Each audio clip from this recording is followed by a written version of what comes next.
Alas 12 na po ng tanghali at One Balita Pilipinas na. Chinky, gusto ko mag-celebrate ng Valentine's Day pero ayaw ko mabutas ang aking bulsa. Ay, nako, tutulungan kita na pwede ka talaga mag-enjoy kahit tight ang iyong budget. Alam nyo, ang Valentine's ang isa sa pinaka-memorable at gusto talaga nating pag-investan. Hindi gastusan, pag-investan. Pero kailangan maging creative tayo para hindi naman maging ika nga maggastos. Ito yung mga tipid date tips ko po para sa inyo mga araw ng puso. Number 1, picnic date sa park. Yes. Bakit perfect to? Kasi simple, relaxing, budget friendly. Diba? Gagawa ka na ng sandwich. Diba? Nalagyan mo na ng pimiento. Diba? Fruits, konting snacks. Diba? Chichirya. Set up ka na sa picnic. Pagkatapos nyo yan, yun na. Sa likod bahay lang, pwede na. 300 to 500 pesos, pwede na. Or pangalawa, ito. Mag-movie night na lang. Pwede kayong maggawa tayong playlist. O mag-ano tayo, binge. Diba? Maganda lang ng konting chichirya, popcorn, drinks. Diba? Kangkong chips. Tapos ayusin na yung kwarto, parang home theater na dating. Patayin ng ilaw. Diba? Ay, nako, kumuha ng kumot at pilos. Tapos matulog na. Nako, 200 to 500 lang, pwede na. O ito pa, maganda to.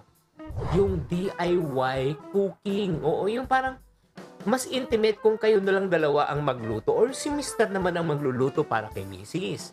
Pumili ka ng simpleng recipe na pasta o pizza, magbanding habang nagluluto. 400, 500, pwede na yun. O ito pa. Kung kayo naman po ay medyo nasa bundukin, malabundukin, ay mag-stargazing na lang po. Di ba? Walang gastos.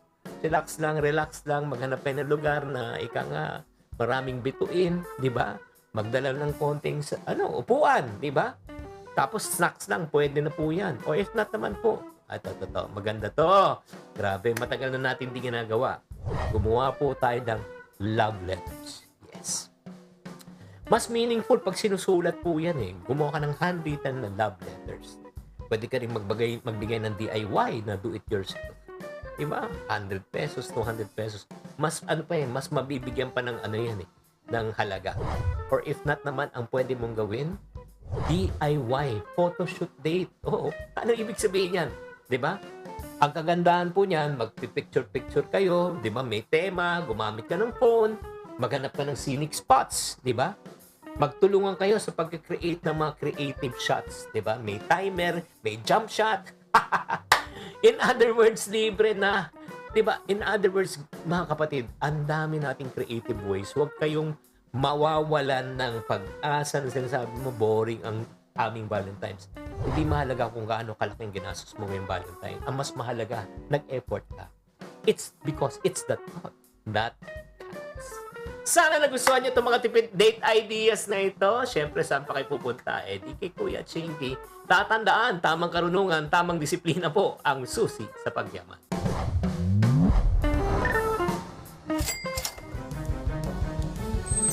Buena mano sa ating One Balita Pilipinas ngayong Biyernes. Ngayong araw ng mga puso, Department of Health nagbabala sa dumarami at bumabatang bilang ng tinatamaan ng Human Immunodeficiency Virus o HIV. Naisyong 30th anniversary celebration ng PhilHealth, idinaan na lamang sa misa. Pag-uusapan natin.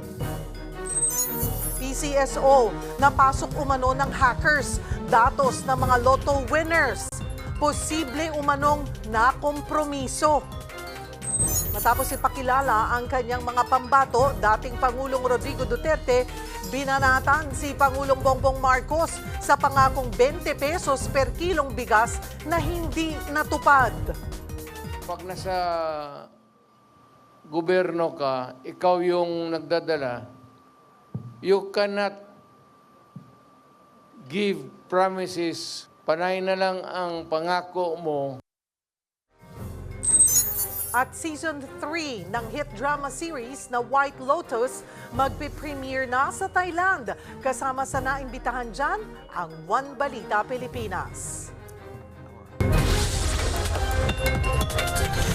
Balitang mainit-init pa! One Balita Pilipinas na Yan ang latest sa showbiz sikahan. Ngayong tanghalian, kasalo si Cheryl Cosset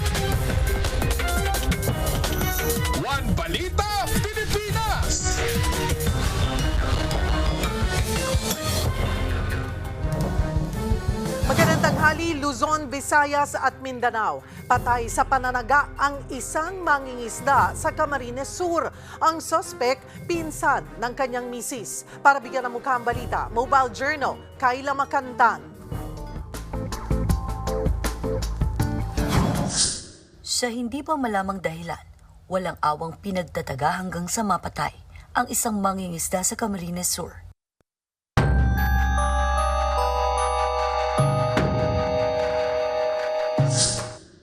Alas 8:30 ng gabi nito Miyerkules, naglalakad lang umano noon ang 38 anyos na si Fritz Nilamatencio sa barangay Kabugaw, Siruma, nang bigla siyang lapitan at pagtatagain ng lalaking pinsang buo pa ng kanyang asawa na si alias Adi, 45 anyos. Hindi na nakalaban ang biktima na napuruhan sa muka, kamay at binti. Tinakbo siya sa ospital, pero idineklarang dead on arrival. Ang suspect, tumakas gamit ang isang motorized boat papunta sa bayan ng Timambak. Pero kagabi, kusang loob na siyang sumuko sa otoridad. Ayon naman po sa pamilya ng biktima, maayos naman daw po itong suspect sa kanilang barangay. Sa katunayan nga po daw dati nga itong barangay kagawad at may balak din tumakbo ulit ngayong halalan. Pero kung ano ba ang motibo ng suspect sa brutal na pagpatay, di kumpara siya kaugnay dito. Yun pa po yung inaalam po ng ating investigador. Yun ang dahilan po niya kung bakit niya nagawa yun. So under interrogation pa po kasi yung hindi po may pa po yung buong detalye para na din po sa pag po ng kaso. Dinala na siya sa Naga City para sa inquest proceedings at nakatakdang ibalik sa Siruma Custodial Facility. Mobile Journal, Kayla Makantan, hatid ang muka ng balita.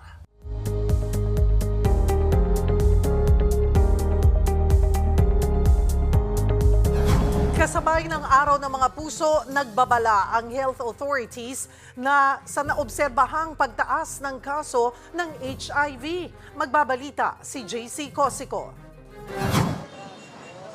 Kahapon pa lang, libre nang namimigay ng mga kondom at lubricant sa Dangwa. Sakto yan dahil nakitaan ulit ng pagtaas ng HIV cases sa bansa. Higit 17,500 na bagong kaso ang naitala nitong 2024. Halos 17,300 lang ito noong 2023. Sa huling quarter noong isang taon, higit 4,000 HIV cases na ang naitala o katumbas ng nasa 47 cases araw-araw. Pero ang nakababahala, pabata rin ng pabata ang mga nagkaka-HIV. Marami na rin ang tinamaan na edad 15 hanggang 24 pa lang. Ayon sa Philippine National AIDS Council o PNAC, malaki ang epekto ng social media sa pagtaas ng mga kaso. Mas madali nang makakuha sila ng mga sexual partners. Minsan meron pang application that calls for group sex. Kaya ngayong Valentine's Day at panahon ng pag-ibig, nagpaalala ang DOH at PNAC na ang pag-iwas sa HIV kasing simple lamang ng ABCDE. A. Abstinence o pag-iwas sa pakikipagtalik. B. Being faithful o pagiging tapat sa partner. C. Condom use o paggamit ng kondom. D. Para sa hindi paggamit ng droga. At E. Educating oneself o pagiging maalam ukol sa HIV. Sakit naman kung hindi ka true sa iyong minamahal. Pagka tayo po yung nakikipagtalik, maganda din po kasi yung condom dahil yan po ay tinatawag na barrier protection. Hindi lang po HIV yung naiiwasan, ngunit yung iba pang mga sexually transmitted diseases.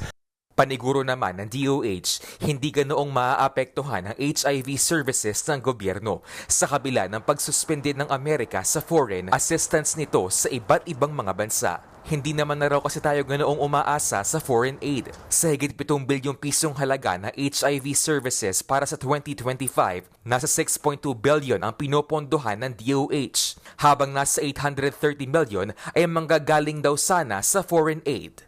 Para sa 1PH, JC Cosico, News 5. Nagpaalala naman ang mga sexual health advocate sa kahalagahan ng human immunodeficiency o HIV testing at awareness. Nakapagtala rin kasi ng pagtaas ng kaso ng HIV sa Cordillera Region. Mula Enero hanggang Nobyembre ng nakaraang taon, naitala ang 170 bagong kaso. Para talakayin ang isyong ito, magkakausap natin si Vic Arthur Maslian, ang Advocacy and Marketing Officer ng AIDS Healthcare Foundation Philippines. Magandang tanghali sa iyo. Magandang tanghali ni Cheryl at sa lahat po ng ating tagapanood.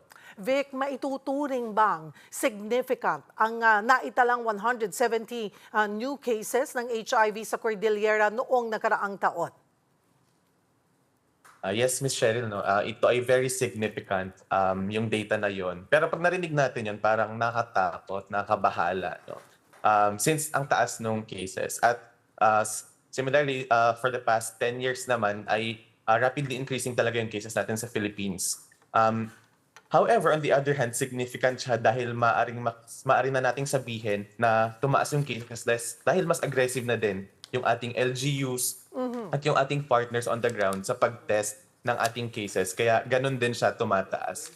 At dahil na-detect nga natin yung cases na yon, ay mas malaki yung chance na yung mga tao or yung mga person living with HIV na ito ay hindi na rin makahawa ng ibang tao, lalo kung sila ay under treatment na at adherent sa kanilang treatment. So, ayun nga, significant siya dahil mas effective yung ating program at mas marami tayong lives na nasisave. Okay. At Michelle, idagdag ko Go lang, ahead. sorry. At nakikita rin natin, aside from Cordillera, bilang hindi naman, I can talk on behalf of Cordillera din naman at POH, no? Pero nakikita natin siya for the whole of the Philippines, for the whole Philippines na it's the same trend. Okay. Sabi mo kanina, rapidly increasing? As in, ilang porsyento taon-taon ang nakikita nating pagtaas ng bilang? With the percentage, hindi ko masasabi ngayon, no, Michelle, dahil hindi ko na i-prepare yung data for that. Pero all over the Philippines kasi, Miss Cheryl, ay tumataas. Pero yung, for example, yung kaso natin for yung ating cases for this year, since 1984, sa Cordillera ay meron na tayong, one moment, dahil ang aking natin nakita ang data, no? Since 1984, sa Cordillera, meron na tayong 1,000, as of quarter 4, no, meron na tayong 1,259. So, ayun po, Michelle. Okay. Doon sa mga ibang lugar, nakakakita rin tayo ng pagtaas. Kasi sinabi mo, hindi lamang naman ito sa Cordillera. Pero doon sa mga challenge pa rin ba yung pagpapatest o paghihikayat na magpatest ang isang individual? O nakita din natin na mas willing na? And all over the Philippines naman, ang bilang, on behalf of AHF, Ms. Cheryl, meron kasi kaming mga sinusupport na more than 20 sites all over the Philippines. So ito ay mga government hospitals, mga community-based organizations na nagkakandak ng HIV screening and treatment, no? Nakikita natin na mas open na, no, yung pag pinag-uusapan yung HIV at HIV screening, mas open na yung mga tao. Mas mababa na yung stigma. Pero nandun pa rin, ni Cheryl, marami pa rin hindi nagpapatest at kaya mas pinapaigting pa natin yung isa kasing way para ma-improve natin yung or para sa mapababa yung stigma and discrimination ay yung pag-educate din naman sa mga tao on the ground. Kasi yung stigma at discrimination, Ms. Cheryl, ay nag-uugat naman sa fear, di ba? May fear of HIV dahil hindi nila alam ng HIV ay hindi naman na nakakamatay. At ang HIV ay may treatment naman na pag may HIV ka, pwedeng hindi mo na mahawaan yung partner mo. So yun, Ms. Cheryl, may challenges pa rin, pero mas nakikita natin na nag-work naman tayo at yung mga partners natin on the ground. At aside from that, meron din tayong mga preventive commodities na rin or prophylactics na binibigay, no? So aside from condoms, meron din tayong PrEP.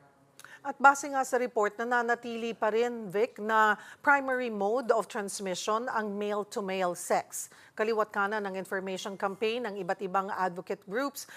Saan pa tayo nagkukulang at saan nyo pa kailangan tingin mo na paigtingin pa yung information campaign at ano pa yung pwedeng intervention na pwedeng gawin para sa HIV prevention? Ms. Cheryl, tama nga, no? Pag titignan natin yung data, pag i-review natin siya ng mas malapitan, no? Makikita natin yung bulk ng cases ay on men. Ito ay maaring men who have sex with other men men who have sex with both men and women or men who have sex with women lamang. Pero bulk of the cases sa kalalakihan.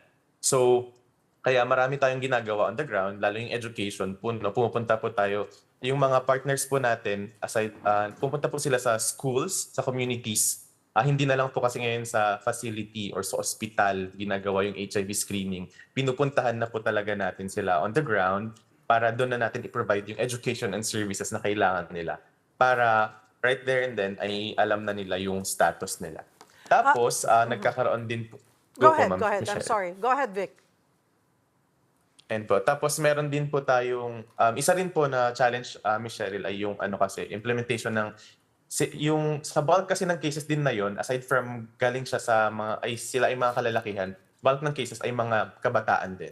So isang nakita nating issue, Ms. Cheryl, ay yung implementation din ng comprehensive sexuality education, no? Bilang isang human rights na discussion at isang health discussion. Kasi pag napag-uusapan dito dapat, Ms. Cheryl, yung sexually transmitted infections katulad ng HIV. At pag hindi natin siya napag-uusapan sa school, mas bumababa yung, mas tumataas yung stigma rather kung hindi natin siya napag-uusapan at hindi na-discuss. Kaya, ayun din yung ginagawa natin on the ground, tayo na mismo yung gumagawa nun. Pagdating naman sa HIV testing at treatment, Vic, dito sa bansa, gaano ka-accessible ang mga ito? Okay, Ms. Cheryl, ang HIV testing at treatment, libre lang po siya, no? From testing to treatment, wala pong babayaran ng ating mga clients. Kasi isa ito sa mga parang challenge natin na baka yung isang, for example, may isang bata, no, na possible na may HIV siya or iniisip niya na mayroon siyang nagkaroon siya ng sexual contact na hindi safe or protected. Tapos ayaw niyang magpa-screen kasi baka may bayad. So ito ay libre lamang at na-access po siya sa lahat sa mga government facilities at sa mga partner nating community-based organizations. Meron po tayo, Ms. Cheryl, tinatawag na one-stop shop model. Pag pumunta po yung client doon sa isang facility, magpapascreen na po siya doon. Kung non-reactive or kung negative po yung result ng HIV screening or testing niya, ay bibigyan po siya ng preventive commodities katulad ng condoms and lubricants. At syempre, pwede rin po siyang enroll sa PrEP or pre-exposure prophylaxis. Pag yung client naman po ay nag-positive sa HIV, right there and then, na-enroll na po siya sa treatment. At paglabas niya po, meron na siyang gamot at nag-start na siya sa gamutan. So, ganun po ka-accessible yung HIV services dito sa Philippines. At sabi mo nga, libre ang treatment. Pero isa sa apektado ng USAID freeze ang programa ng ating bansa sa HIV/AIDS. Although kahapon ay tiniyak naman sa atin ni Asik Domingo, no, na naghahanap na ng iba pang source. I think pag kinompute, around 800 million yung maapektuhan sa budget. You think magiging challenge nga ito? Yes, ito po ay isang, of course, malaking challenge, no, since with that ay yung mga funding, and aside from the funding ay yung human resource talaga ng mga tao na nag-work on the ground para hanapin yung cases na to, no, at para mag-educate and test people. So isa siyang malaking challenge sa ating program all over the Philippines. However, ang ating government partners naman at kami bilang isang organization din na nag-provide ng services ay committed pa rin naman po para i-support yung ating partners na naapektuhan, no, at para magtuloy-tuloy pa rin yung services para sa ating mga kliyente on the ground. Pero in Cheryl, kung tatanungin mo ulit ako, ito ay isang malaking challenge sa buong Pilipinas. Kahit papaano, Vic, may improvement naman na, no? At napag-uusapan na ang HIV/AIDS prevention. At mas mulat na tayo. I mean, we all have, I'm sure most of us have friends na mayroon at normal natin silang nakakasalamuha, nakakatrabaho, nakakasama, na siguro tayo sa parte natin na may enough education or information, ay tanggap natin sila. Wala, normal lang. Na parang may diabetes, may diabetes ang taong to. So, pareho lamang na may HIV, pero hindi natin sila dapat katakutan, layuan, pandirihan, dahil may gamot na po dito. So, paano mayroon pa rin tayong mga kababayan na may takot? Takot mag-open up, in denial. They know na kailangan nila magpa-test, pero nandun yung takot. May suspecha sila, pero nandun yung takot at nahihiyang magpa-test. Sa mga ganito, yung kanilang nararamdaman, saan sila maaaring lumapit at ano ang assurance mo na andun pa rin kasi yung pagiging confidentiality noong isang individual. Go ahead, Vic. Yes, Ms. Cheryl, nakikita na or alam naman natin, no, since based on experience sa mga na-screen natin on the ground, bilang nagsimula din po ako sa ground, no, bilang isang peer navigator, nandun talaga yung fear. Kasi fear of the unknown, syempre hindi nila alam kung ano yung magiging status nila.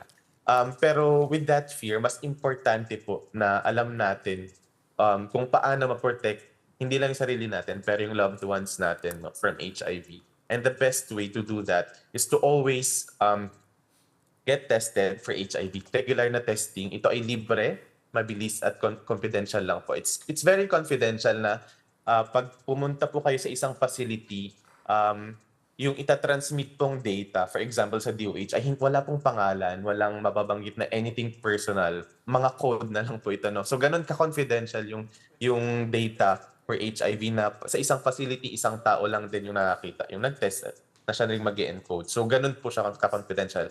And aside from that, magpa-screen of course, ay gumamit po tayo ng protection. Isa rin po yun sa the best ways to protect ourselves is to always use condoms, practice safer sex. Dahil ang safer sex po ay isang pleasurable sex.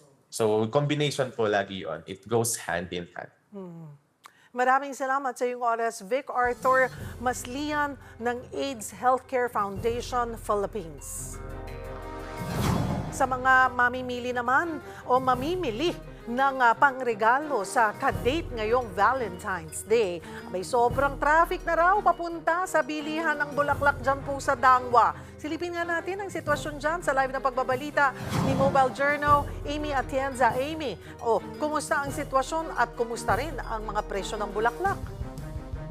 Cheryl, nandito nga tayo ngayon sa Dangwa kung saan sinasabi nilang ito daw yung place to be tuwing Valentine's. So makikita mo naman sa aking likuran dito sa may area ng Dos Castillas Street. Marami-rami yung tao dito sa may area ng Dos Castillas dito sa Dangwa.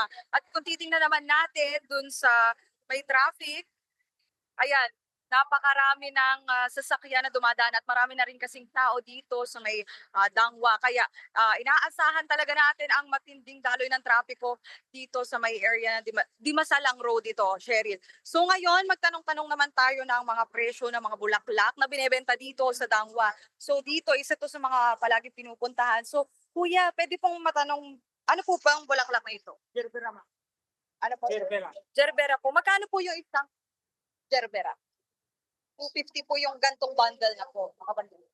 Ano po, yung iba pa po, ano pa po itong isang to? Carnation 1, 500 po. Ito, bundle na din siya, 500 pesos. Ito naman po kuya. Itong 600. ito sunlight. Okay. So, medyo mabenta kuya, nakikita ko sa mga mamimilig yung ganitong maliliit. Ano naman po tawag dito sa ganito? Ano po, sorry? Hindi na ano, So, ito daw.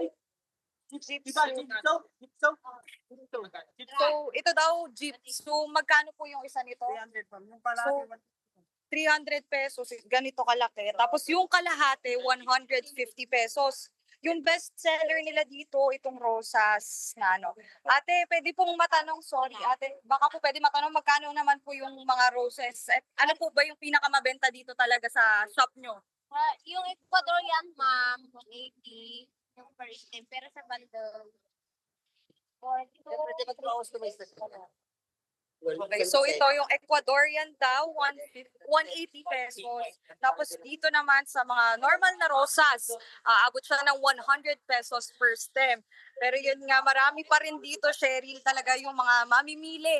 At karamihan sa kanila, mga estudyante, dahil malapit din ito sa iba't ibang universities at schools dito sa Manila. So nasa may U-Belt area na rin kasi siya. So napakarami talaga ng bumibili pa. At dito naman sa street na ito, kung titingnan natin, ay may daloy pa rin ng mga tao. Though, kanina nakausap ko rin yung ilang vendors, ang sabi nila mas marami raw talaga yung tao dito kagabi dahil mas mura pa yung presyo. Ngayon kasi medyo tumaas na siya ng around 50 pesos to 200 pesos. So napakarami pa ng tao dito at yun nga patuloy pa rin naman ang paalala ng mga otoridad dahil nga madami yung tao na patuloy na mag-ingat lalo na sa mga kagamitan na dala dito. Pero so far, Cheryl, ang lagi lang talaga ang inaabangan ng mga tao dito ay yung pagbaba din ng presyo, magsisimula, expect daw natin yan mamayang hapon hanggang gabi.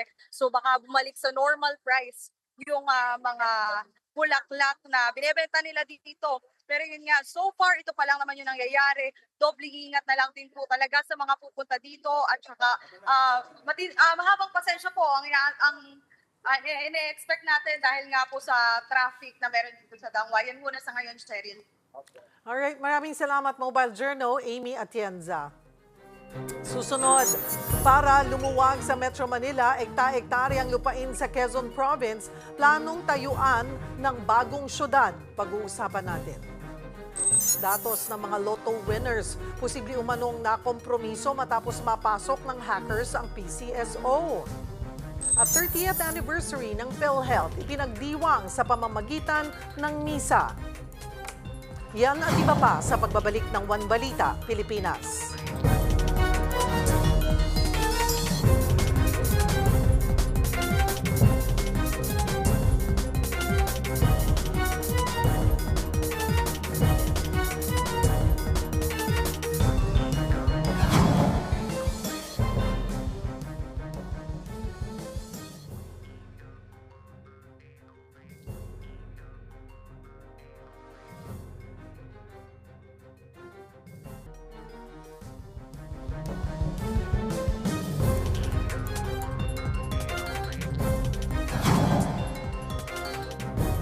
Iniimbestigahan na ng PCSO at ng DICT ang report tungkol sa umano'y security breach sa datos ng lotto winners. Kasunod yan ang post sa Facebook page ng Philippines Exodus Security na nakompromiso umano ang libo-libong profiles ng lotto winners mula 2016 hanggang 2025. Kasama umano sa mga nakuhang impormasyon, mga pangalan, address, phone numbers, ID, maging mga winning numbers. Ang dahilan, napakahina raw kasi ng password ng PCSO. Nanawagan ang Department of Human Settlements and Urban Development o DHSUD sa mga Pilipinong may mababang kita na magparehistro sa kanilang pambansang pabahay para sa Pilipinong Housing o Filipino Housing o 4PH program. Tuloy-tuloy din ang programa ng ahensya para ma-decongest ang Metro Manila sa pamamagitan ng pagdevelop ng mga bagong syudad sa mga probinsya. Kaugnay niyan, makakasama natin si Human Settlements and Urban Development Secretary Jose Rizalino Acuzar. Magandang tanghali po sa inyo, Sec. Magandang tanghali po sa inyo. Sec, pangarap ng bawat pamilyang Pilipino na magkaroon nga po ng sariling pabahay. Sino-sino ho ba yung qualified para sa pambansang pabahay para sa Filipino Housing o 4PH program? Yung mga mga qualified dito po sa pabahay ni Presidente Marcos Jr., yung pong mahihirap na wala pang bahay. At yun pong may trabaho din. Okay, can you be more specific po? Sino yung pwedeng ma-qualify po? Paano? Okay, marami pong magsasabi na mahirap po sila. Marami rin pong may trabaho. Pero paano po pipiliin or paano po sila magka-qualify, Sec? Ganito po. Sa bawat lugar ng Metro Manila o buong Pilipinas, may mga ahensya po tayo dyan. Kamukha ng may LGU din na pwede magpalit sa LGU. Ang patakaran, mare po wala kang bahay. Pwede ka mag-apply kasi sa area po na yan, meron kami mga itatay pa bahay, lalo-lalo na po doon sa mga may squatter area. Ang sistema po, yung squatter area po o ISF area na pribado ang may-ari ng lupa o gobyerno. Ang una po namin gagawin, ililipat muna namin sila sa temporary staging area. For the meantime, for almost a year, pag nakalipas siya, itatayo po natin ang gusali o building para paglalagyan po ng pabahay. Ngayon, pag nakatayo na po yan, sigurado po yung mga squatters na nilipat, ISF na nilipat natin sa staging area at yung mga katabi niyang mga ISF ay ililipat ko po doon. Ngayon po, pagkatapos ko po mailipat lahat yan, mailipat po natin lahat yan. Ang susunod naman po, yung mga ISF na lumipat naman, bago, yun naman po itatayo natin panibago. Pag gano'n po nangyari, lahat po ng ISF magkakabahay at yung wala pong bahay na wala sa ISF na area, pwede din po magpalista at mag-avail ng pabahay ni Presidente Pangulo Marcos Jr. Ito pong programang ito na 4PH program, saan na po, Sec, na nagsimula na pong magtayo ng mga bahay po? Saang mga lugar na? Saan kayo concentrated for now? Okay. Ngayon po, for the meantime, may tinatayo po kami dyan sa Quezon City, sa banding ng Baliches. Ayun pa, under construction pa lang yan. Opo. Ngayon naman, may natapos naman kami dito sa Palayan, Nueva Ecija, 10-story building. Ngayon po, nagbibigay na po kami ng award sa mga beneficiaries, ng mga mahihirap. Meron na rin po kami dyan sa Bacolod na natapos na rin, patapos na rin, na nag-award na rin po para sa mahihirap. Meron din po kami dyan sa Matayo na matatapos at mag-award na rin. Meron din po dyan sa may bandang Bukawi na patapos na rin po in 2 to 3 months. Mag-award na rin po yan. Tapos po, may mga lugar din sa Caloocan na ginagawa ngayon all over, sa nationwide. Ginagawa na rin po lahat yan. Ngayon po, siyempre po, yan ay building. Pag ginagawa, mga 2 isang taon po higit tinatayo yan. Pero ang sabi ko po dyan, pwede na po magpalista habang tinatayo. At yung number one rule, number one po qualification, dapat po mag-member ng Pag-ibig. Ngayon, pag pinag-usapan naman po ang Pag-ibig, madali mag-member dyan. Magbayad lang po kayo ng 2 taon o kaya advance nyo na, mag-member na kayo ng Pag-ibig. So, ayan, para din po doon sa una pa lamang naririnig po itong 4PH program, hindi po ito libreng pabahay. Hindi po ito ibibigay ng walang bayad. Opo. Oo. Kasi po yan po, ang gamit natin po dyan ay pribadong pera. Pag private money, parang nakikita niyo po mga condominium na tumatayo po, no? Iyan po, hindi pera ng gobyerno ang ginagamit. Pero hindi po ang ginamit natin dyan, hindi po pera ng gobyerno. Pero, ang tulong po ng gobyerno dyan sa atin, yung sa mga beneficiaries. Yung mga beneficiaries na hindi makakabayad, lalo na po yung mahihirap. Yung ang tulong po ng ating gobyerno, binibigyan po ng interest subsidy. Yung interest subsidy po, pag binigay po natin yan sa mga beneficiaries, ay automatic po bababa ang hulog nila buwanan. More or less, pag nahulog na po, pag nahulog na po ng buwanan niya na mababa, makaka-access sila sa loan, dyan sa Pag-ibig at dyan sa bangko. Oo. Gaano po kalaki ang bawat unit and also magkano po ang cost po nito? Ganito po yan. Ang laki po niyan ay 25 square feet, 2 bedrooms. 25 square meter na 2 bedrooms. Ang 28 square meter. Ngayon po, yan po ang monthly amortization po niyan. Naglalaro po sa 4,000 up to 2,000 a month. Pag in-city, less than 4,000. Pag off-city, less than 3,000. Opo. Ilang years to pay po yun lumalabas? Yung ano po, 30 years to pay. 30? Opo. 30 years to pay. So parang nagre-renta lamang po sila ng magkano po ulit? Between 2 to 4,000 pesos. Yes, ma'am. Na parang ganun din naman ang renta ngayon, di ba? Ganun. Opo. Saka ano po, mahal mas mura pa. Ito ngayon, at least, yung nire-rentahan mo, nagiging iyo. Alright. So, alam niyo po, ang gatong sistema ang nangyayari po sa mahihirap, lalo po sa mga squatter area, nagre-rental rin sila sa mga lugar-lugar dyan na nagpapaupa ng kwarto-kwarto. Ngayon, yung inuupa mo, parang nasusunog na yun. Kasi yung inuupa mo, wala nang balik yun. Dito sa 4-page sa program ng ating mahal na Pangulo, yung inuupa mo, binabayad mo siya ng monthly amortization. Pag binabayad mo siya ng monthly amortization, yung binabayad mo, napupunta sa asset mo. Ibig sabihin, at the end of the day, at the end of the year, or at the end of yung amortization in 30 years or 20 years, ikaw na may-ari ng unit na nakakahalaga ng milyon-milyon yan. In other words, magkakaroon ka ng kayamanan na more than a million. So karamihan, sabi rin po ba, ang priority po ba natin ay yung mga illegal settlers, Secretary? Opo. Yan po ang tutok ng ating presidente. At sabi po sa kanya, unahin natin yung mga mahihirap na nandyan sa mga estero, sa mga squatters nandyan sa mga ilog at sa mga danger area. Kaya po, kami po ay nakatutok sa utos sa ating Pangulo. Opo. Baka naman po ma-qualify sila, 'di ba? Kasi bihira ka namang makakakita ng ganyan na parang lumalabas, Secretary, rent to own na 'di ba? Ganun din yung parang nagiging siste. Paano kung kunwari sasabihin with amenities nung na-approve, kunwari po na-approve, ano?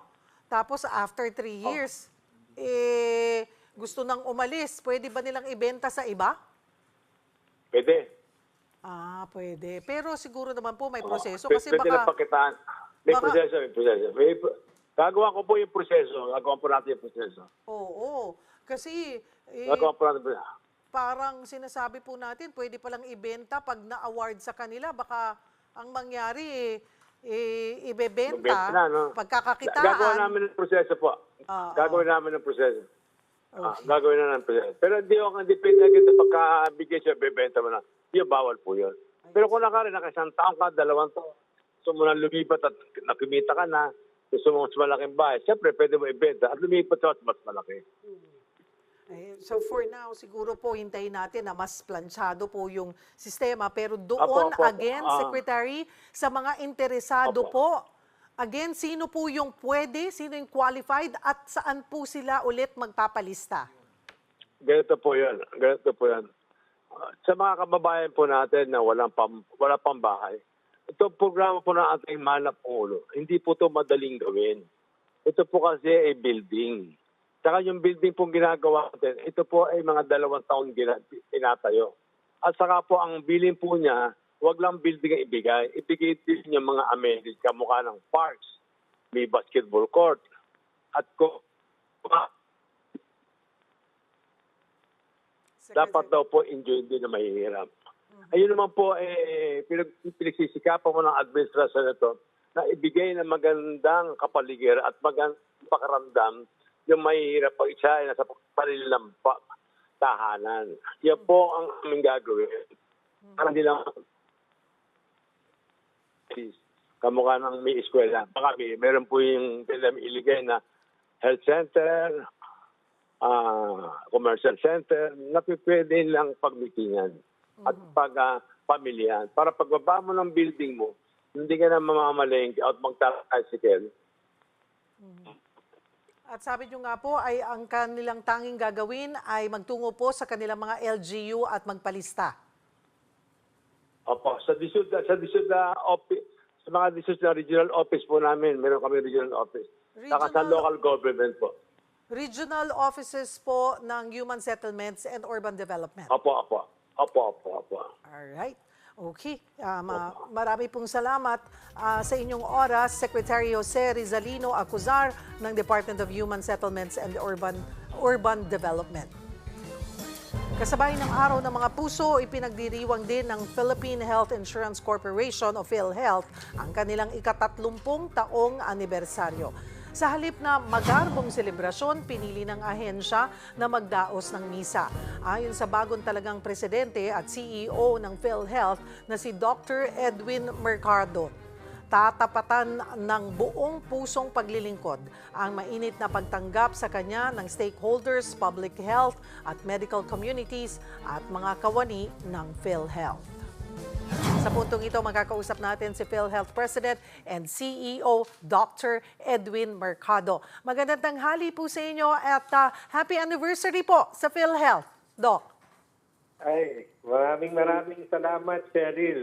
Magandang tanghali po sa iyo, sa inyong mga tagapakinig at sa lahat po ng nasa programa nyo. Maraming salamat po. Bago po matapos ang 2024, Doc, naging mainit nga na issue yung pagdiriwang ng anniversary po ng PhilHealth dahil sa proposed 137.7 million po yung budget, ano? So paano nyo po ito binago? Pag-upo nyo po ba? Ito yung isa sa tinignan nyo at you decided nga na sa simpleng misa na lamang i-celebrate po itong anniversary. Tama po yan, Ma'am Cheryl. Ang una ko pong hiningi ay yung budget at talaga pong tiniktik ng isa-isa, kumbaga per line. At sabi ko, huwag kayong magtago. Kahit yung mga dinownload nyo dun sa mga departmental budget, i-apple to apple natin. At napag-agrihan po naman namin na may yung mga hindi na, kumbaga, huwag na muna natin gawin. At isang simpleng misa na nagpapahiwatig ng healing at saka ng breathing among all the different parts of PhilHealth. Bukod po sa Thanksgiving Mass, so wala na pong ibang event gaya nung unang napaulat na Sports Fest, tapos yung paggagawa rin po, di ba, order po ng mga giveaways, yun po ba, kinancel din po?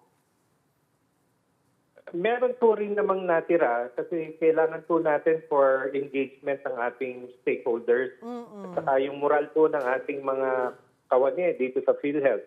So meron pong natitira pero malaki pong kabawasan dun sa unang naiulat na budget. Opo. At ngayong Pebrero kayo itinalaga bilang bagong PhilHealth President at CEO at isa po sa ipinangako ninyo ay bawasan yung out-of-pocket cost ng mga pasyente sa 25% mula po sa kasalukuyang 45 to 47%. Ano po yung mga nakikita ninyong pamamaraan, Doc, para matupad po ito? So ang atake po natin ay dalawang flank. Ang isa po ay talagang dadagdagan natin yung coverage o yung tinatawag na support value ng PhilHealth. Titingnan din po namin kung ano po yung mga karamdaman o mga procedures na kalimitan. Yun po yung nagiging catastrophic. Pag sinabi pong catastrophic, malaking bahagi po yung nanggagaling sa sariling bulsa mismo ng miyembro. So mamimili ho pa kami instead na across the board. Number 2 po, yung other flank na tinatawag ko, ay talaga pong i-engage naman namin yung providers, which are the doctors and the hospitals, na kapag kami po ay nag-increase ng support value, ay ibawas naman talaga dun sa out-of-pocket na sinisingil nila sa pasyente.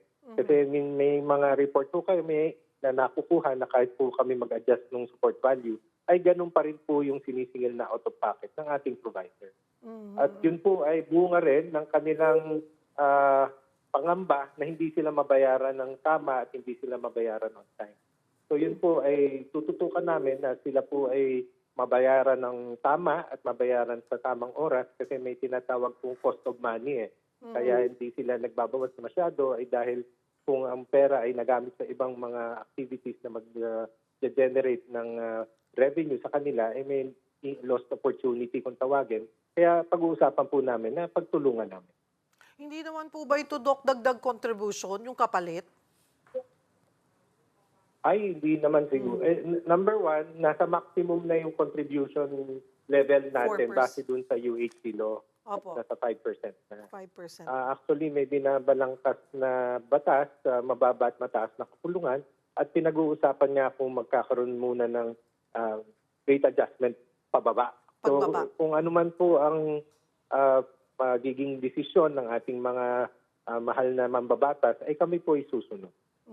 Isa rin po sa isinusulong ninyo, Doc, yung computerization at digitalization. Ano po ang timeline ninyo para maipatupad ito para na rin po mas mapaganda at mapabilis ang serbisyo ng ahensya? Tama po yan. At marami pong bagong mga technology advancement ngayon. Kaya po nung AI at saka po yung blockchain. Inaaral po namin at kasalukuyan po ay nasa bidding process na po kami. Pero gusto ko po munang intindihin yung technical aspect at saka yung pong tinatawag na enterprise architecture kung mag-uusap-usap po yung mga computer programs. Pero ang gusto ko lang pong ipahatid sa ating mga mahal na member, hindi po ito agaran. Hindi po ito na pagka-plug nyo sa kuryente ay magmamigrate na kaagad yung data from the old system to the new system. So meron pong proseso po yan at limitan po umaabot siya ng taon kung mag-shift at meron pong mga debugging o customization na ginagawa.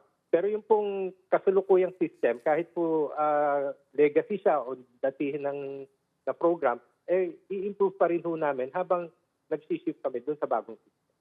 So may improvement po, although hindi pa po yun yung pinaka-ideal, pero abutin po ng ilang buwan o baka umabot po ng taon, yung pag-shift po namin dun sa bagong system.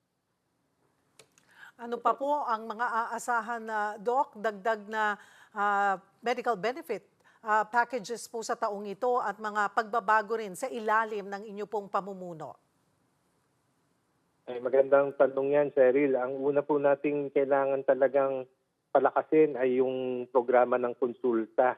Yun po yung primary care na kung saan po bawat Pilipino ay merong primary gatekeeper kasi po, diba, an ounce of prevention is worth than a pound of cure.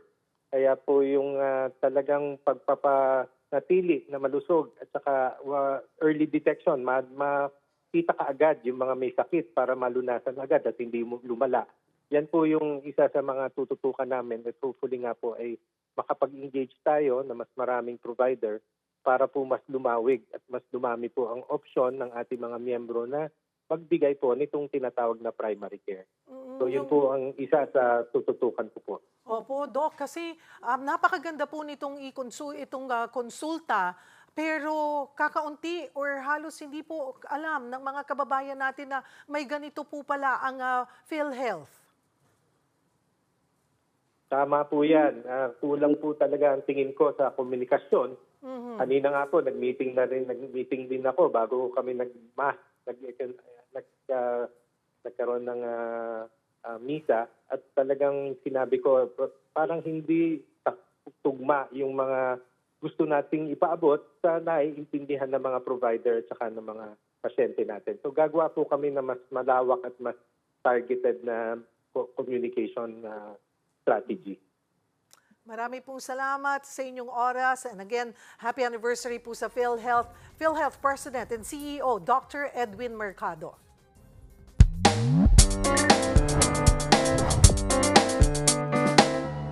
Magandang tanghali mga kapatid. Happy Valentine's Day mga kapatid. Lumabas sa survey ng Social Weather Stations o SWS na 67% o karamihan ng mga Pilipino ay acts of service ang love language. Halimbawa niyan, yung paglulutuan ka ng partner mo o kaya ay tutulungan ka sa mga gawaing bahay.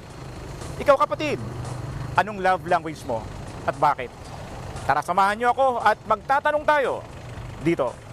Ano lang, inaasikaso ko lang yung pang-araw-araw niyang pangangailangan, pagpapasok siya sa trabaho, pagtitimpla ko siya ng breakfast niya, pagluluto ko siya ng paborito niyang ulam. Yung extra special naman, ganon. Yung sa time po, sir. Time at saka yung pagbigay sa kanya ng pagmamahal. Yun lang. Pero sa ngayon, hindi po kasi wala po eh. Mag-enjoy kami magpamilya, kumain sa labas, magpasyal-pasyal, magsimba. Silbihan, nulutuan. Minsan siya nagluluto sa akin. Minsan lang ako. Kasi siyempre sa gawaing bahay, busy eh. Wala siyang gawa, di siya nagluluto. Okay. Ako ang inyong hari ng bayan na ang tunay at nag-iisang pantanggal umay sa pananghalian.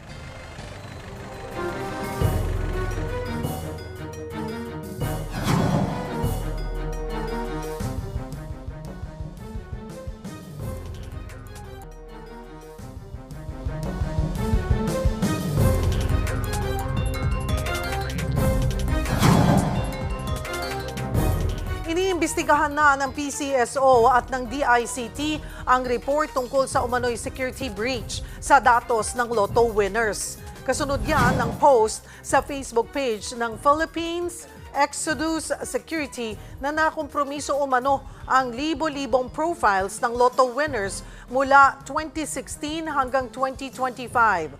Kasama umano sa mga nakuhang impormasyon, mga pangalan, address, phone numbers, ID, maging mga winning numbers. Ang dahilan, napakahina raw kasi ng password ng PCSO. Nanawagan ang Department of Human Settlements and Urban Development o DHSUD sa mga Pilipinong may mababang kita na magparehistro sa kanilang pambansang pabahay para sa Pilipinong Housing o Filipino Housing o 4PH program. Tuloy-tuloy din ang programa ng ahensya para ma-decongest ang Metro Manila sa pamamagitan ng pagdevelop ng mga bagong syudad sa mga probinsya. Kaugnay niyan, magkakasama natin si Human Settlements and Urban Development Secretary Jose Rizalino Acuzar. Magandang tanghali po sa inyo, Sec. Magandang tanghali po sa inyo. Sec, pangarap ng bawat pamilyang Pilipino na magkaroon nga po ng sariling pabahay. Sino-sino ho ba yung qualified para sa pambansang pabahay para sa Filipino Housing o 4PH program? Yung mga qualified dito po sa pabahay ni Presidente Marcos Jr., yung pong mahihirap na wala pang bahay. At yun pong may trabaho din. Okay, can you be more specific po? Sino yung pwedeng ma-qualify po? Paano? Okay, marami pong magsasabi na mahirap po sila. Marami rin pong may trabaho. Pero paano po pipiliin or paano po sila magka-qualify, Sec? Ganito po. Sa bawat lugar ng Metro Manila o buong Pilipinas, may mga ahensya po tayo dyan. Kamukha ng may LGU din na pwede magpalit sa LGU. Ang patakaran, mare po wala kang bahay. Pwede ka mag-apply kasi sa area po na yan, meron kami mga itatay pa bahay, lalo-lalo na po doon sa mga may squatter area. Ang sistema po, yung squatter area po o ISF area, na pribado ang may-ari ng lupa o gobyerno. Ang una po namin gagawin, ililipat muna namin sila sa temporary staging area. For the meantime, for almost a year, pag nakalipat siya, itatayo po natin ang gusali o building para paglalagyan po ng pabahay. Ngayon, pag nakatayo na po yan, sigurado po yung mga squatters na ISF na nilipat natin sa staging area at yung mga katabi niyang mga ISF ay ililipat ko po doon. Ngayon po, pagkatapos ko po mailipat lahat dyan, mailipat po natin lahat dyan. Ang susunod naman po, yung mga ISF na lumipat naman, bago, yun naman po itatayo natin panibago. Pag gano'n po nangyari, lahat po ng ISF magkakabahay at yung wala pong bahay na wala sa ISF na area, pwede din po magpalista at mag-avail ng pabahay ni Presidente Pangulo Marcos Jr. Ito pong programang ito na 4PH program, saan-saan na po, Sec, na nagsimula na pong magtayo ng mga bahay po? Saang mga lugar na? Saan kayo concentrated for now? Okay. Ngayon po, for the meantime, may tinatayo po kami dyan sa Quezon City, sa Banding Novaliches. Ayun pa, under construction pa lang yan. Opo. Ngayon naman, may natapos naman kami dito sa Palayan, Nueva Ecija, 10-story building. Ngayon po, nagbibigay na po kami ng award sa mga beneficiaries ng mga mahihirap. Meron na rin po kami dyan sa Bacolod na natapos na rin, patapos na rin, na nag-award na rin po para sa mahihirap. Meron din po kami dyan sa Matayo na matatapos at mag-award na rin. Meron din po dyan sa may bandang Bukawi na patapos na rin po in 2 to 3 months. Mag-award na rin po yan. Tapos po, may mga lugar din sa Caloocan na ginagawa ngayon all over, sa nationwide, ginagawa na rin po lahat yan. Ngayon po, siyempre po, yan ay building. Pag ginagawa, mga 2 1 taon po higit tinatayo yan. Pero ang sabi ko po dyan, pwede na po magpalista habang tinatayo. At yung number one rule, number one po qualification, dapat po mag-member ng pag-ibig. Ngayon, pag pinag-usapan naman po ang pag-ibig, madali mag-member dyan. Magbayad lang po kayo ng 2 taon o kaya advance yun na, mag-member na kayo ng pag-ibig. So, ayan, para din po doon sa una pa lamang naririnig po itong 4PH program, hindi po ito libreng pabahay. Hindi po Hindi ito po. ibibigay ng walang bayad. Opo. Oo. Kasi po yan po, ang gamit natin po dyan ay pribadong pera. Ay, pag private money, parang nakikita niyo po mga condominium na tumatayo po, no? Iyan po, hindi pera ng gobyerno ginagamit. Pero hindi po ang ginamit natin dyan, hindi po pera ng gobyerno. Pero, ang tulong po ng gobyerno dyan sa atin, yung sa mga beneficiaries. Yung mga beneficiaries na hindi makakabayad, lalo na po yung mahihirap. Yung ang tulong po ng ating gobyerno, binibigyan po ng interest subsidy. Yung interest subsidy po, pag binigay po natin yan sa mga beneficiaries, ay automatic po bababa ang hulog nila buwanan. More or less, Pag nahulog na po, pag nahulog na po ng buwanan niya na mababa, makaka-access sila sa loan, dyan sa pag-ibig at dyan sa bangko. Oo.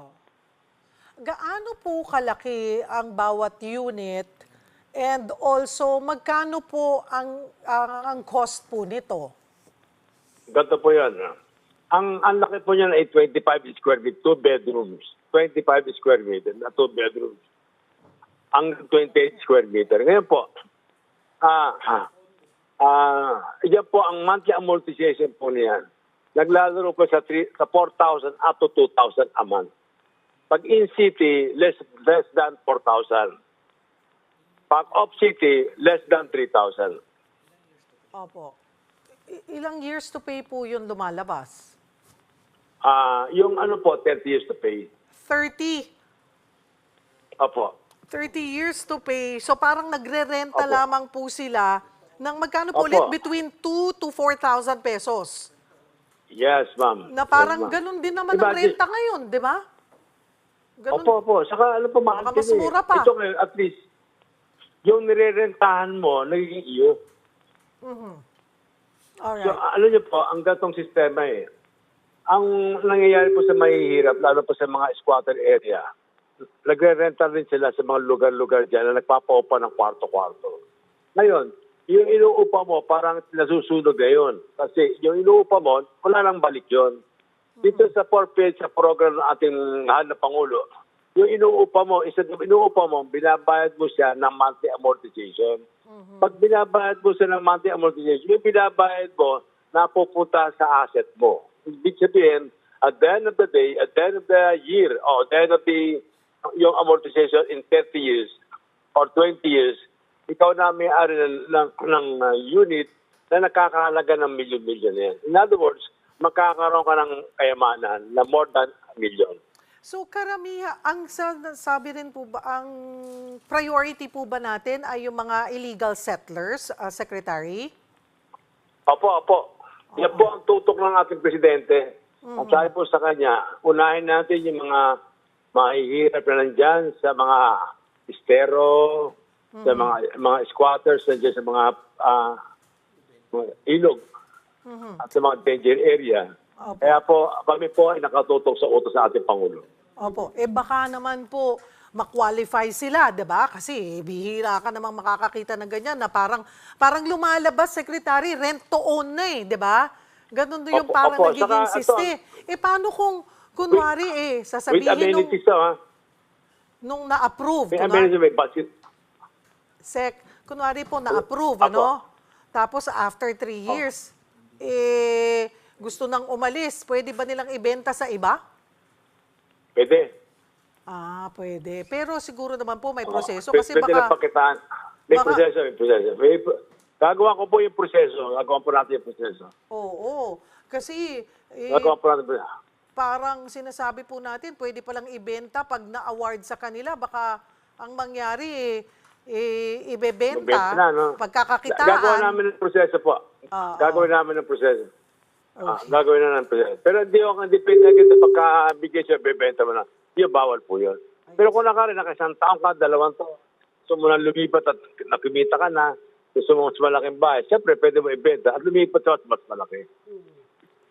So for now, siguro po hintayin natin na mas planchado po yung sistema. Pero doon, again, Secretary, sa mga interesado po, again, sino po yung pwede, sino yung qualified, at saan po sila ulit magpapalista? Ganito po yan. Sa mga kababayan po natin na wala pang bahay, ito programa po ng ating mahal na Pangulo, hindi po ito madaling gawin. Ito po kasi ay building.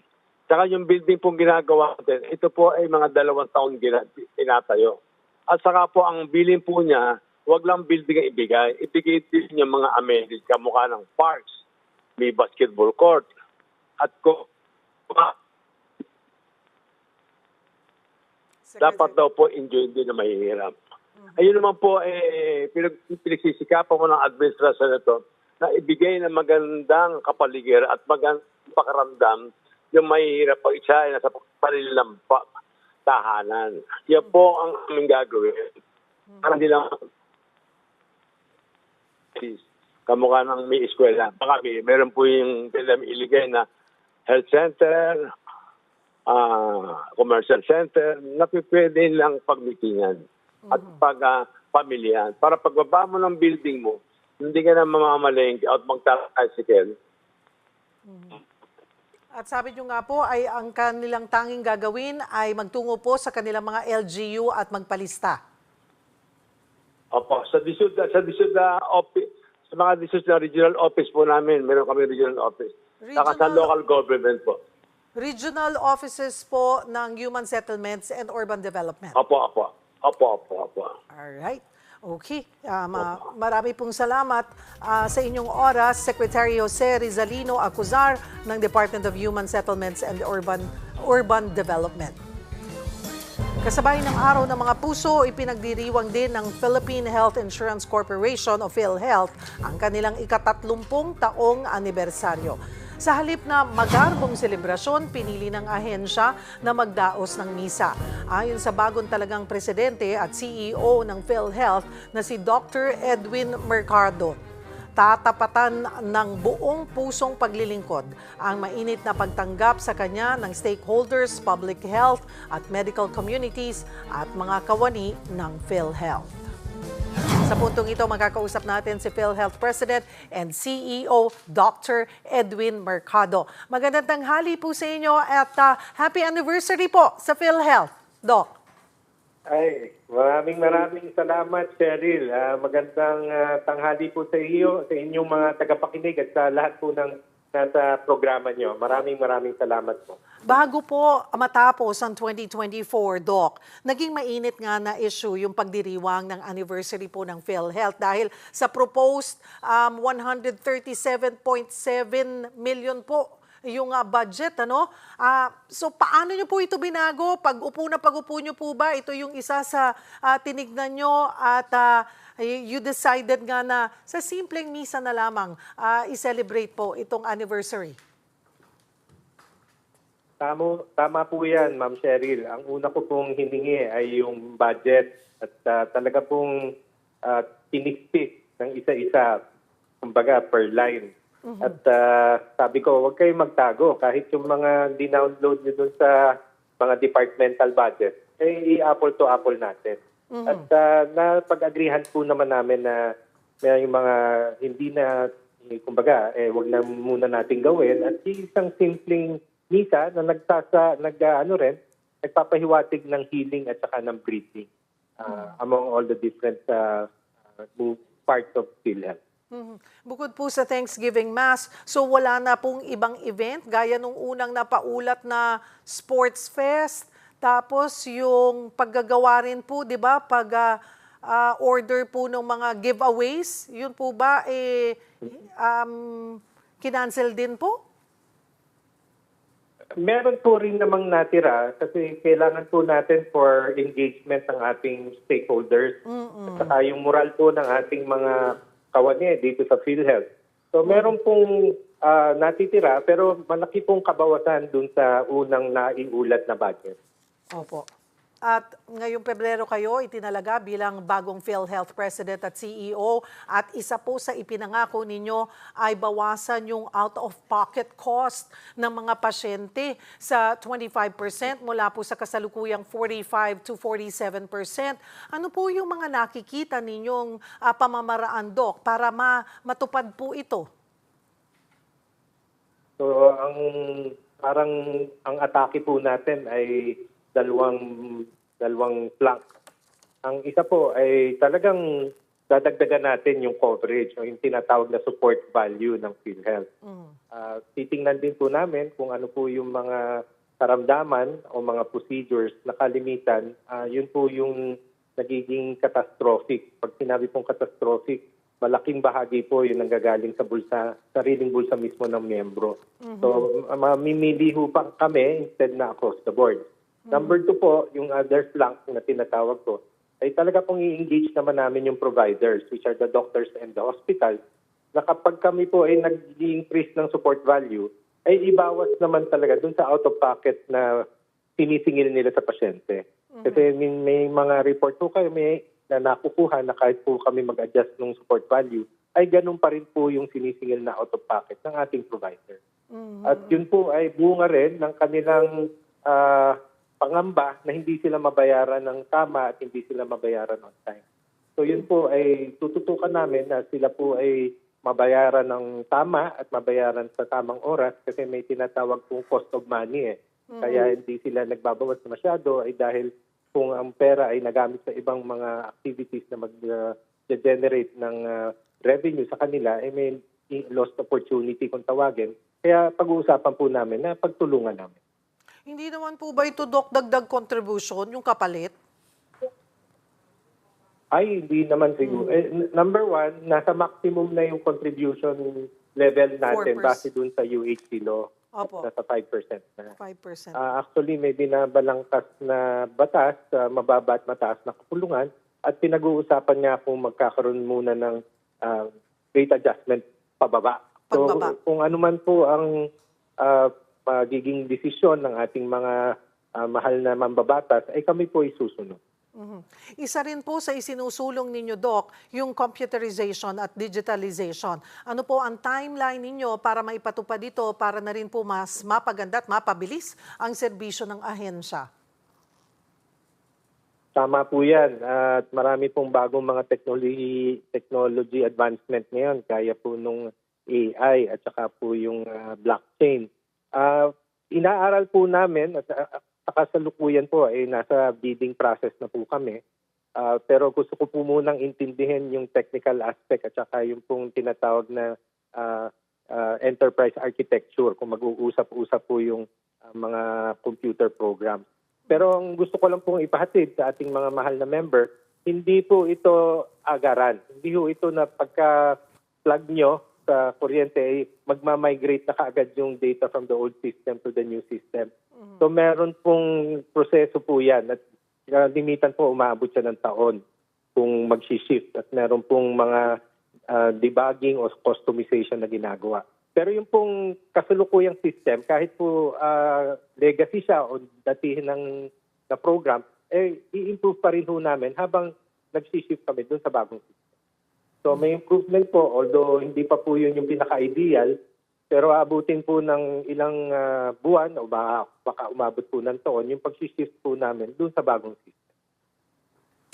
Ano pa po ang mga aasahan na, Doc, dagdag na medical benefit packages po sa taong ito at mga pagbabago rin sa ilalim ng inyo pong pamumuno? Ay, magandang tanong yan, Cheryl. Ang una po nating kailangan talagang palakasin ay yung programa ng konsulta. Yun po yung primary care na kung saan po bawat Pilipino ay merong primary gatekeeper kasi po, diba, an ounce of prevention is worth than a pound of cure. Kaya po yung talagang pagpapanatili na malusog at saka early detection, makita ka agad yung mga may sakit para malunasan agad at hindi lumala. Yan po yung isa sa mga tututukan namin at hopefully nga po ay makapag-engage tayo na mas maraming provider para po mas lumawig at mas dumami po ang opsyon ng ating mga miyembro na magbigay po nitong tinatawag na primary care. So yun po ang isa sa tututukan ko po. Opo, Doc, kasi napakaganda po nitong konsulta, pero kakaunti or halos hindi po alam ng mga kababayan natin na may ganito po pala ang PhilHealth. Tama po yan. Kulang po talaga ang tingin ko sa komunikasyon. Kanina nga po, nag-meeting din ako bago kami nagkaroon ng misa at talagang sinabi ko parang hindi tugma yung mga gusto nating ipaabot sa naiintindihan ng mga provider at saka ng mga pasyente natin. So gagawa po kami na mas malawak at mas targeted na communication strategy. Marami pong salamat sa inyong oras. And again, happy anniversary po sa PhilHealth. PhilHealth President and CEO, Dr. Edwin Mercado.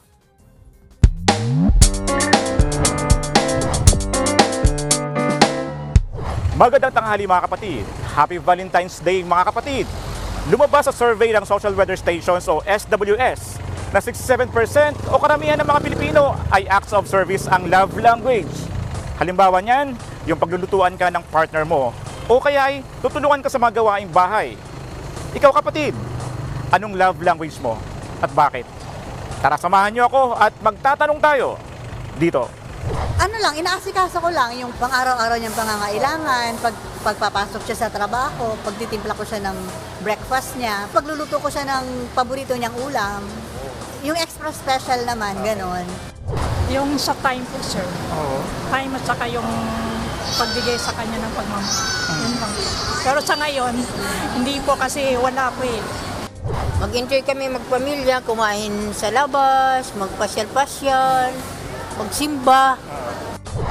May silbihan, nulutuan. Minsan siya nagluluto sa akin. Ganun talaga. Minsan lang ako. Kasi siyempre sa gawaing bahay, busy. Wala siyang gawa, di siya nagluluto. Okay. Ako ang inyong hari ng bayan na ang tunay at nag-iisang pantanggal umay sa pananghalian.